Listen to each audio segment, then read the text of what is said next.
Mala press ക്ലബിനെതിരെ revenue recovery നടപടി സ്വീകരിക്കാനുള്ള ഗ്രാമപഞ്ചായത്തിലെ നടപടി അംഗീകരിക്കാൻ കഴിയാത്തതാണെന്ന് മാള ബ്ലോക്ക് പഞ്ചായത്ത് മെമ്പറും മുൻ മാള ഗ്രാമപഞ്ചായത്ത് പ്രസിഡന്റുമായ എ അഷറഫ് അഭിപ്രായപ്പെട്ടു.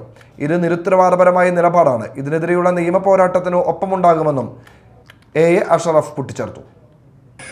പഞ്ചായത്തിൽ ആ വാടക അടയ്ക്കാൻ പോകുന്ന പ്രസ് ക്ലബ്ബ് വാടക അടയ്ക്കുവാൻ തയ്യാറാകുമ്പോൾ അത് വാങ്ങുന്നില്ല, സെക്രട്ടറി അത് വാങ്ങുവാൻ വിസമ്മതിക്കുന്നു എന്നാണ് നമുക്കറിയാൻ കഴിഞ്ഞത്.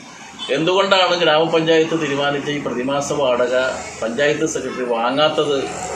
അല്ലെങ്കിൽ സെക്രട്ടറി കൊണ്ട് എന്തുകൊണ്ടാണ് പഞ്ചായത്ത് ഭരണസമിതി വാങ്ങിപ്പിക്കാത്തത് എന്ന് വളരെ ദുരൂഹമായ ഒരു കാര്യം ഇവിടെ ജനങ്ങൾക്ക് മനസ്സിലാകാതെ പോകുന്നുണ്ട്. പഞ്ചായത്ത് സെക്രട്ടറി വാടക വാങ്ങാത്തതിന് കാരണം അതിനെക്കുറിച്ച് നമുക്ക് അന്വേഷിച്ചപ്പോൾ മനസ്സിലായത് ഒരു ബൈലോ ഗ്രാമപഞ്ചായത്ത് ഭരണസമിതി അംഗീകരിച്ചുകൊണ്ട് ഗവൺമെൻറ്റിലേക്ക് അയച്ചിട്ടുണ്ട്. ആ ബൈലോ അംഗീകരിച്ച് വന്നതിന് ശേഷമേ ഇനി വാടക മേടിക്കുള്ളൂ എന്നാണ് സെക്രട്ടറിയുടെ നിലപാട്. ഇപ്പോൾ ബൈലോ അംഗീകരിച്ച് വന്നതിന് ശേഷം ആ ബൈലോ പ്രകാരം പറയുന്നത് PWD റേറ്റ് പ്രകാരമുള്ള വാടക വാങ്ങണമെന്നാണ്.